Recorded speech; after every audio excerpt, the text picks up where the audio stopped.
तो finally MBA का इस साल का 2025 का एंट्रेंस एग्जाम का सीजन शुरू हो चुका है।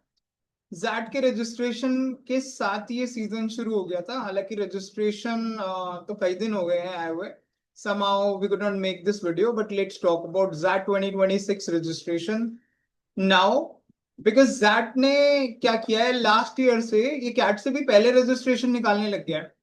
कैट का रजिस्ट्रेशन तो अभी जुलाई एंड में, मोस्ट प्रोबेबली आई थिंक 27 जुलाई को आएगा, बट जैट का रजिस्ट्रेशन उससे पहले आ चुका है। पहले एक बार इसकी डेट्स देखते हैं, क्या क्या इंपॉर्टेंट डेट्स हैं जैट के रजिस्ट्रेशन में।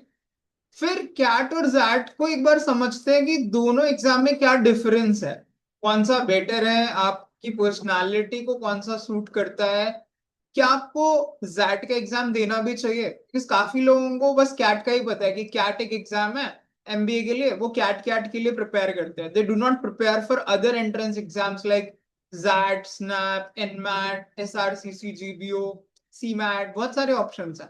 बट दो मेजर जो इंडिया में एंट्रेंस एग्जाम्स हैं वो कैट और जैट है। एक बार वन बाय वन बात करते हैं। पहले नोटिफिकेशन की बात करता हूँ। रजिस्ट्रेशन ओपन हुआ है 10 जुलाई को, रजिस्ट्रेशन एंड होगा 5 दिसंबर तक, यानी कैट के एग्जाम के बाद भी रजिस्ट्रेशंस ओपन रहेंगे।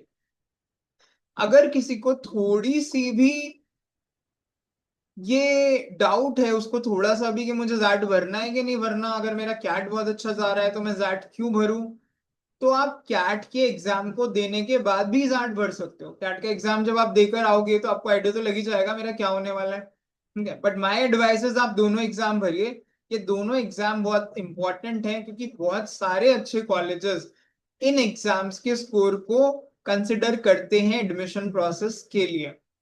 बिकॉज एक्सेल आ रहा है, जो जैट का मेन कॉलेज है, एक्सेल आ रहा है खुद में टॉप 5 कॉलेजेस में से आता है। So my advice would be that. But अगर किसी को डाउट है तो वो कैट के एग्जाम के बाद भी रजिस्ट्रेशन फॉर्म भर सकता है। एडमिट कार्ड टेंटेटिवली 20 दिसंबर को आ जाएंगे।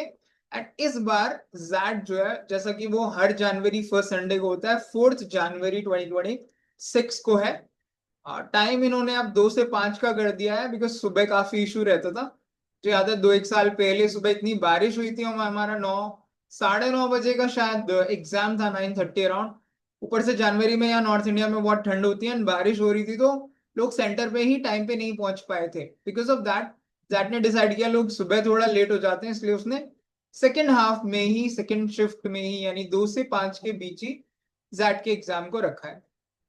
ये तो बात हो गई इस साल के जैट के रजिस्ट्रेशन की अलग अलग डेट्स की। Let's talk about CAT and XAT. एक बार इनका कंपैरिजन करके देखते हैं इन दोनों में क्या फर्क है।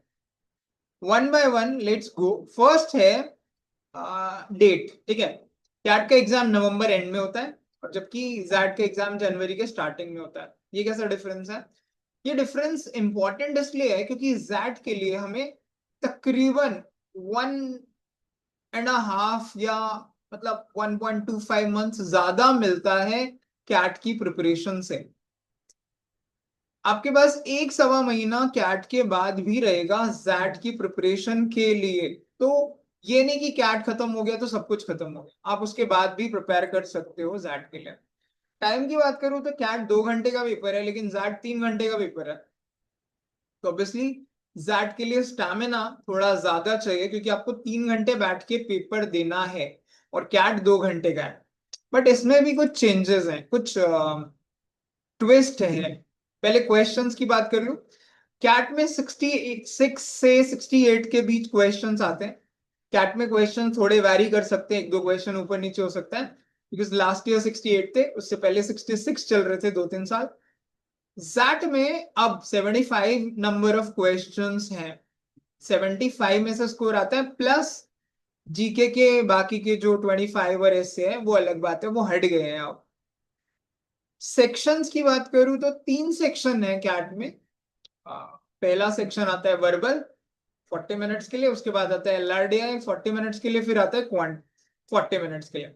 बट जैट में 3 section main quant, verbal and BDM है, बिजनेस डिसीजन मेकिंग। एक सेक्शन बीडीएम है जो बहुत इंपॉर्टेंट है, and it is different from cat.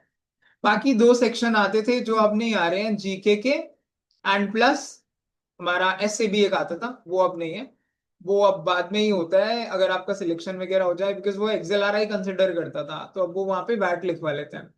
But BDM important section है जो इन दोनों एग्जाम्स को काफी डिफरेंट बनाता है। एक और चीज डिफरेंट बनाती है वो है सेक्शनल टाइम लिमिट। ये इंपॉर्टेंट है। चाहे कैट 2 घंटे का है, लेकिन उसमें 40 मिनट के 3 सेक्शन है।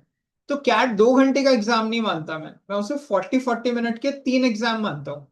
बिकॉज आप 40 मिनट में जब वर्बल कर रहे होते हो, तब आगे पीछे नहीं जा सकते, आप 40 मिनट वर्बल ही करोगे। उसके बाद जब 40 मिनट्स का LRDI आता है, तो आप पूरा टाइम LRDI को ही दोगे। You can not go back to verbal, या you can not go to quant. अब थर्ड सेक्शन क्वांट आता है, जब तक वर्बल और LRDI खत्म हो जाता है और इंसान का दिमाग बिल्कुल थक चुका होता है, उसके सर से धुआं निकल रहा होता है, तब क्वांट आता है। अब क्वांट को करना इट्स वेरी डिफिकल्ट। एंड उस सिचुएशन में जहां पे LRDI का सेक्शन अगर मेरा खराब हो गया है, तो क्वांट करना तो और भी डिफिकल्ट हो जाता है। बट जैट में फायदा क्या है, कोई सेक्शनल टाइम लिमिट नहीं है। 3 घंटे का जो पेपर है, 3 घंटे में मैं किसी भी सीक्वेंस में पेपर कर सकता हूँ। कभी भी वर्बल पे जा सकता हूँ, कभी भी क्वांट पे जा सकता हूँ, कभी भी BDM पे जा सकता हूँ, अपने हिसाब से टाइम एडजस्ट कर सकता हूँ। तो ये एक बहुत अच्छी चीज है जैट की, जो उसे कंपैरेटिवली इजियर बनाती है। बिकॉज आप अपने स्ट्रेंथ पे खेल सकते हो। आप BDM को ज्यादा टाइम दे सकते हो, आप क्वांट को ज्यादा दे सकते हो। अगर आपका वर्बल अच्छा है तो आप वर्बल को दे सकते हो। ये लीवे हमारे पास कैट में नहीं है। That is the problem. Decision making is another point, जहां पे हम बात करते हैं कि BDM का एक सेक्शन होता है जैट में जिसके 21-22 क्वेश्चंस आते हैं।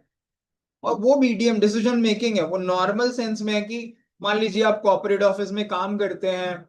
आपके अंडर 4 लोग हैं और चारों लेकर कुछ कुछ इशू आए कि मेरी माँ बीमार है, मेरी बहन बीमार है, मेरी बहन की शादी है, मेरे दोस्त की मम्मी की तबीयत खराब है, उन चारों को छुट्टी चाहिए। काइंड ऑफ सिनारियो में बता रहा हूँ। ऐसे में आप क्या करोगे, जबकि आपको वीकेंड पे बहुत इंपॉर्टेंट डिलीवरेबल सेंड करने हैं, तो आप किसकी छुट्टी कैंसिल करोगे या किसको छुट्टी दोगे? एथिकल के ऊपर होते हैं कि अगर आपको 15 दिन में टेंडर पूरा करना है और आपको लाइसेंस नहीं मिल रहा है, तो क्या आप ब्राइब दोगे, आप क्या करोगे? इस तरीके के एथिकल डायलेमास को लेकर क्वेश्चन होते हैं BDM में। तो BDM एक ऐसा सेक्शन है इसमें ना तो वर्बल की नीड है, ना उसमें क्वांट की कैलकुलेशंस की नीड है, ना लॉजिक, मतलब लॉजिक इन दैट सेंस कि जैसे पजल्स में लॉजिक चाहिए, वैसे लॉजिक की नीड भी नहीं है। तो अगर आप लेकिन BDM समझ जाओ, then you can actually crack CAT, sorry XAT with very high percentile. ये एक डिफरेंशिएटर है। रही बात नंबर ऑफ स्लॉट्स की, तो कैट 3 स्लॉट में होता है। लाइक एक सुबह होता है 8:30 to 10:30, फिर सेकंड स्लॉट है 12:30 to 2:30, फिर थर्ड इवनिंग वाला स्लॉट होता है 4:30 to 6:30। 3 स्लॉट में होता है, लेकिन जैट एक ही स्लॉट में है, सबका एक ही पेपर आता है। अब कैट में प्रॉब्लम यह है कि मान लो मेरा फर्स्ट स्लॉट आया, वो डिफिकल्ट हो गया, सेकंड वालों का इजी आ गया। ऑल दो आई एग्री कि वो नॉर्मलाइजेशन करते हैं, बट नॉर्मलाइजेशन होने के बाद भी स्कोर्स में डिफरेंस तो रहते ही है। तो एक बायसनेस है, अगर मेरे को इजी मिल गया तो maybe I can get more percentile, हालांकि उसमें स्केल डाउन होता है। अगर सबको एक ही पेपर दिया जाए ना, तो नॉर्मलाइजेशन का पंगा ही खत्म हो जाता है। तो I think that also makes that comparatively a fair exam, because हर किसी के पास सेम पेपर है, एक ही स्लॉट में हो रहा है, एक ही टाइम में हो रहा है। तो ये भी एक बेनिफिट है। तो ये कुछ कैट और जैट के मेजर एंड डिफरेंसेस हैं। हालांकि कैट और जैट बहुत सारे कॉलेजेस एक्सेप्ट करते हैं इसका स्कोर, जैट का तो अब बहुत सारे करने लगे हैं। तो मेक श्योर करिए आप दोनों एग्जाम्स के लिए प्रिपेयर करिए, क्योंकि सब कुछ ओवरलैप करता है एक्सेप्ट BDM। और BDM आप दिसंबर में भी कर सकते हो। Like after CAT you can focus on BDM, वो आप तब भी कर सकते हो। आप कैट के लिए प्रिपेयर कर रहे हो तो पैरेलली आप जैट के लिए प्रिपेयर कर ही रहे हो, बिकॉज सिलेबस तो सेम वही है। सो आप दोनों एग्जाम्स के लिए सीरियसली प्रिपेयर करिए, दोनों के फॉर्म भरिए, ठीक है? All the very best guys. Make sure कि ये आपका MBA एंट्रेंस एग्जाम सीजन जब खत्म हो, तो आपके हाथ में बहुत सारी अच्छी कॉलेजेस की कॉल्स हो। That time will then prepare for GDPI and will talk about how we can crack those GDPI calls. All the best, guys.